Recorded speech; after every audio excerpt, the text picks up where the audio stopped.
मेघना जी अपनी दो बेटियों गुंजन और पायल के साथ एक मकान में रह रही थी। मेघना जी के पति के जाने के बाद एक ही सहारा रह गया है कि सिर छिपाने की जगह है। पति के एक्सीडेंट में गुजर जाने से परिवार पर मुसीबतों का पहाड़ टूट पड़ा था। सुरेश जी चाहते थे पहले मकान बनवा ले, उसके बाद आराम से बेटियों की शादी करेंगे। सभी रिश्तेदारों ने किनारा कर लिया था कि कहीं पैसे ना मांग ले। कहने को पीछे पूरा परिवार था। सुरेश जी के बड़े भाई और छोटे भाई ने मिलकर जैसे तैसे 13वीं तक का समय साथ रहकर गुजारा। 13वीं के अगले दिन वे सब चले गए। अब मेघना जी अपनी बेटियों और इस टूटे हुए मकान के साथ रह रही थी। एक दिन गुंजन घर आई तो मेघना जी ने उसे पानी दिया और पूछा, बेटा कहीं बात बनी क्या? आप चिंता न करें मम्मी, कहीं ना कहीं काम मिल जाएगा। मेघना जी बोली, बेटी मैं तुझे पढ़ाना चाहती थी, लेकिन क्या करूं, तुम दोनों में से एक ही पढ़ सकती है। गुंजन बोली, मम्मी सब ठीक हो जाएगा, मैं नौकरी ढूंढ रही हूँ ना। वैसे आज चाचा जी मिले थे, वे कह रहे थे कि घर आएंगे, कुछ ज़रूरी बात करनी है।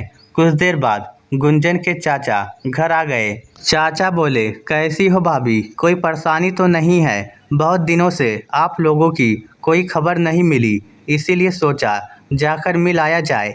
मेघना जी बोली, ठीक है भैया, आप बताइए घर में सब कुशल मंगल है? चाचा बोले, हाँ भाभी सब ठीक है, मैं अपनी गुंजन के लिए एक रिश्ता लाया हूँ। मेरे साले का लड़का है, गांव में बहुत ज़मीन है, लड़के का अपना काम है, गांव में जमींदारी है, कई बीघे खेत में फसल होती है, नौकर चाकर सब लगे हैं। मेघना जी बोली, लेकिन उसकी तो शादी हो चुकी थी ना? चाचा बोले, अरे भाभी वो तो लड़की मक्कार निकली, 5 महीने भी नहीं रुक पाई, लालची थी, बहुत पैसा और ज़मीन लेकर पीछा छोड़ा है। मेघना जी बोली, लेकिन मैंने तो सुना था वो पीकर उसे मारता था, क्या इसलिए छोड़ गई? चाचा बोले, नहीं भाभी, वो सब अफवाह फैल जाती है, बस आप चिंता ना करें, गुंजन बहुत मज़े में रहेगी और फिर उनकी कोई डिमांड भी नहीं है, बस एक जोड़े में ब्याह ले जाएंगे। मेघना जी बोली, भैया ये क्या कह रहे हो, कहाँ गुंजन और कहाँ वो लड़का? दोनों में कम से कम 10 साल का अंतर है और ऊपर से दूजिया। तभी गुंजन बाहर आई। गुंजन बोली, चाचा जी पापा को गए 6 महीने हो गए, तब से तो आप पूछने नहीं आए, आज आए भी हैं तो ऐसा रिश्ता लेकर मुझे नहीं करनी ऐसी शादी। मेघना जी बोली, गुंजन तू अंदर जा, मैं बात कर रही हूँ ना। चाचा बोले, वाह भाभी, खूब जवान खुलवा रही हैं बेटियों की, भलाई का जो जमाना ही नहीं है, बिना पैसे कौन करेगा शादी? भाभी मैं चलता हूँ, सोच के बता देना। उसके जाने के बाद मेघना जी गुंजन पर बरस पड़ी। मेघना जी बोली, तुझे पता है बिन पैसे कैसे शादी होगी? सही तो कह रहे हैं तेरे चाचा, शादी नहीं करनी ना सही, पर जबान तो मत चला। गुंजन बोली, मम्मी अगर मैं शादी करके चली गई तो तुम दोनों का क्या होगा? पायल को पढ़ाना है, मुझे कुछ दिन में नौकरी मिल जाएगी और समय आने पर शादी भी हो जाएगी। 2 दिन बाद सूरज जी के बड़े भाई का फोन आया। ताऊ जी बोले, गुंजन ये मैं क्या सुन रहा हूँ, तूने छोटे के लाए रिश्ते को ठुकरा दिया, अपनी माँ से बात करा। गुंजन ने फ़ोन मम्मी को पकड़ा दिया।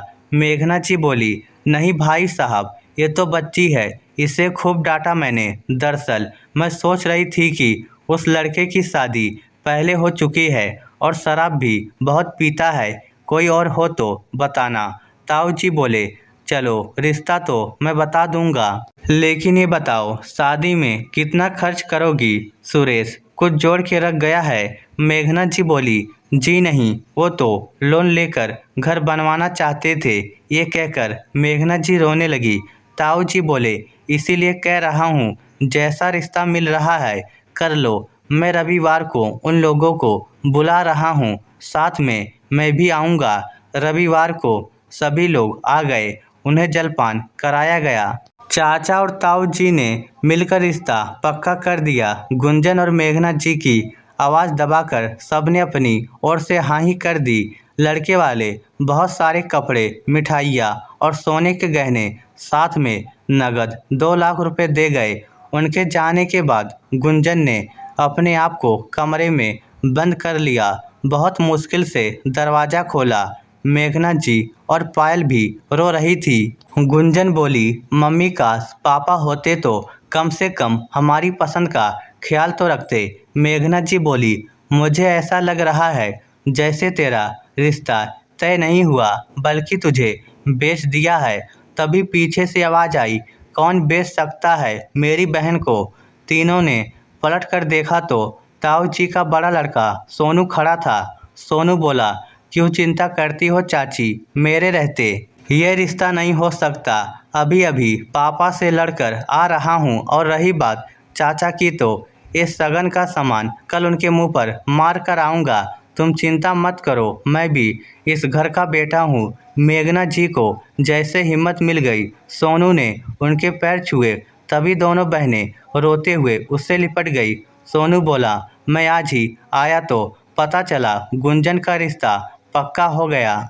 मैं बाहर रहता हूँ तो क्या हुआ मुझे बताना, ज़रूरी नहीं समझा। चाची एक फ़ोन करती, अपने आप को इतना अकेला क्यों समझ रही हो। मेघना बोली, बेटा मैंने आज तक इस घर में ज़बान नहीं खोली, लेकिन आज तेरी बातों से हिम्मत आ गई। सोनू बोला, चाची चिंता मत करो, मेरी दोनों बहनें पढ़ेंगी, कल से कॉलेज जाना और इस घर को मैं बनवा दूंगा, फिर ठाठ से शादी करेंगे। गुंजन बोली, नहीं भैया मैं नौकरी कर लूँगी, पायल को पढ़ाना ज़रूरी है। सोनू बोला, नहीं बहन, बड़ों की बातें छोड़, मेरे इतना कमाने का क्या फ़ायदा।